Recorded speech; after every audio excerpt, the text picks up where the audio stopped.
Now to international news, and as winter that is begins in Ukraine, the country's war with Russia is now in its 9th month, nearing its 10th month. But there is some hope that winter could lead to less fighting and a chance for peace.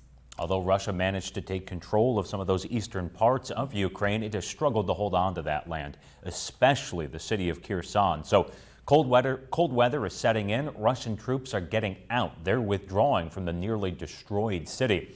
Dr. Jerry Gendlin of Penn West Edinburgh says the withdrawal is a victory for Ukrainian forces, but he says winter will be very, very hard in Ukraine this year. Russian shelling of power plants will leave hundreds of thousands of Ukrainians without heat or power for months. If I'm right, I think both sides will use that as an opportunity to regroup. The Russians will buy more Iranian drones. The Russians will train and conscript more soldiers to put on the front. The Ukrainians will get more weapons from the United States and from other NATO countries.